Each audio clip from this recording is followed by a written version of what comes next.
Thanks for joining us again. Today we're going to be doing that video as promised regarding the heater core delete and just this new method that I've read online on one of the forums that to my knowledge is not commonly used, but it turns out to be a much cleaner setup.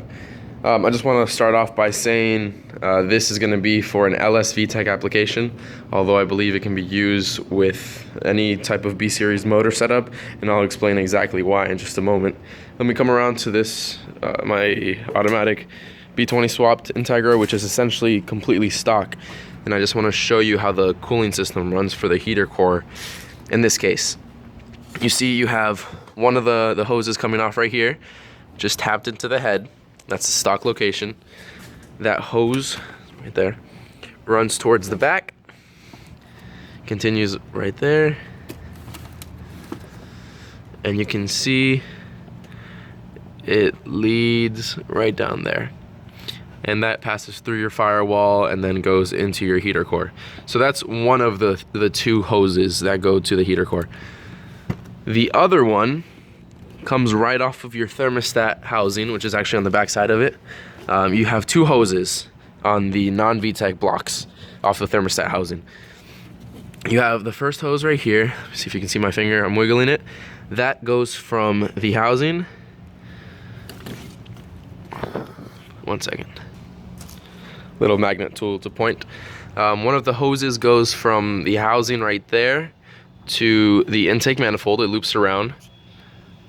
And then if you look on the back, right below it, is the other hose, also off of the thermostat housing, that runs to the heater core. Now, most people, when they delete the heater core on these cars, they'll end up just looping the line, the one on the bottom, either capping it off or looping it around to the front. And there's no problem with that, although personally I don't suggest that, and that's why I'm doing this video right now. Because, like with anything engineering wise, the more moving parts, the more chance of failure. In this case, you'll have extra fittings, extra hoses, extra clamps, more chances of leaking, and it's just extra stuff. It's more clustered in my point of view as well. Let me show you how I have it on the red Integra, which is an LS bottom end, and that's a B20 bottom end, exact same casting, so it shouldn't be any different. I have it currently looped like I was describing, right there off the head. Now, it's worth mentioning, the Vtec's heads have the exact same fitting, so that part of the plumbing is the exact same. I have that feeded to a loop off of the two ports on the thermostat housing that comes on the non-Vtec blocks. So that's how I currently have it. I don't personally love it, and after seeing this forum, I really wanted to try it out. I have laid aside a Vtec thermostat housing along with its connecting pipe to the water pump right there. This goes right behind the block, and a non-Vtec one. So if you can see the differences right off the bat, this one has a small nipple that comes off of the connecting pipe, as well as this that feeds water to the IAC. That's going to be helping it with the idle when cold starts. That's not important. Most people who delete their IACs, they just cap this off. It's just one hose to cap off. It's not much. It's a fairly small one, so there's not much chances of it leaking as opposed to a larger fitting. On the Vtec blocks, they have only one of the ports on the thermostat housing as opposed to two of the ports, how the non-Vtec ones have. But the Vtec blocks have an additional large port on the water pump connecting pipe. So, as I was saying, on the non-Vtec blocks, your water pump is supplied by, your heater core is supplied by one of these pipes, as well as one from the head. For your Vtec blocks, you have heater core supplied by right here, off the water pump connecting pipe, as well as one off the head.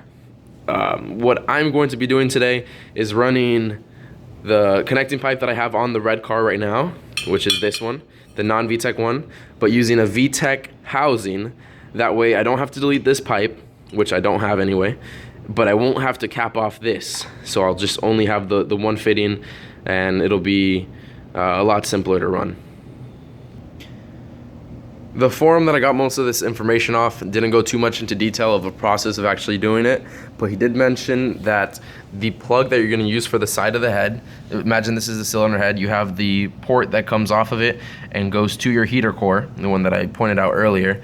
It has the same thread as this part number, 1220A PR3 3 zeros, which is the part number for, see if I can get in here. If you see up here, there's an Allen head plug. Not sure if I can. Let me show you on the spare head I have in the shed real quick. Okay, we're over here. This doesn't have the cam gear, so it's better exposed. These plugs are apparently, according to the forum, the same thread as this pipe connection right there. So what we're going to be doing is, you can either buy the part number, or in my case I'll just be using these spare ones. Take them out, Honda bond the threads like they do for the block, and be fitting it right there. And that'll block off that extra coolant port. Okay, back over here. My only concern as of now would be the hose, or the fitting right here. The angle that it is, it's at a 90-degree angle. If you look at the one that comes off of the non-Vtec one, it is a straight angle. It has no angle, better said. My only concern is that the hose will have to be cut or crimped or molded to fit onto this. But that's why we make these videos, to test these things out so you don't have to go through the headache.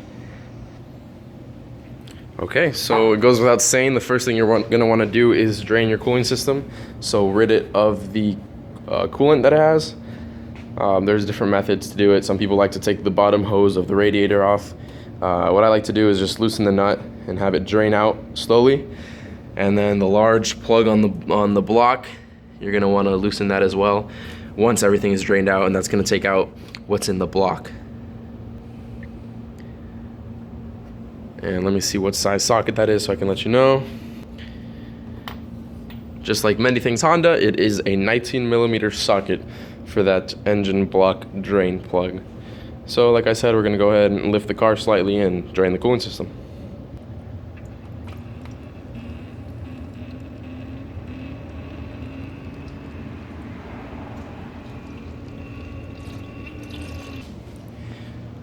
Once you've drained all or most of the fluid off the radiator, or out of the radiator, you're going to loosen the 19mm nut, or plug better said. It's on the block. This should spill quite a bit, because this is retaining all of the fluid or coolant that's around the cylinder sleeves, as well as what's trapped around the water pump or the connecting pipe that we're going to be working on. Those two right there. There she goes. Oh. Goes without saying, this should be pretty messy. Okay, and when we're all said and done with this, you're going to want to replace, or you should at least replace this large, this large washer on here, and you can go to Honda and order one. I think it's like $1. Then they recommend you place Honda Bond or RTV sealant around these threads when you reinstall. Now we're going to go ahead and remove the components that are in the way. In this case, I'm going to start off taking off the intake. Now that the intake is off, next would be remove surrounding wiring harness. As you go disconnecting your harness, you will notice that I've already taken out one of the grounds, but there is another ground right over here on the thermostat housing itself. It's very important you take this off, as well replace it when we're finished. It's an essential part of your harness. It's a good ground that it needs. Next step, after you have all the harness unplugged, untucked, out of the way, you're going to want to remove your hoses, lower radiator hose, and these two hoses off the thermostat housing as well. Note to self, clamps may be sharp. If you are injured on the job, make sure you seek proper medical attention, or at least seal up the wound or something. You don't want anything getting infected now. Fortunately, out of band-aids, but this tape with paper will have to do for the time being. Don't do that at home, guys. Get proper band-aids. And that was the culprit right there. Alrighty. Just gotta break this hose loose. Now that's off. Set that nasty hose clamp off to the side. And you should have everything. Okay, just one more hose to take off. All right, actually that's all set. We have these two hoses off of the thermostat housing. Have the lower radiator hose taken off, and you should be ready to start taking the housing off. And I'll show you how to do that.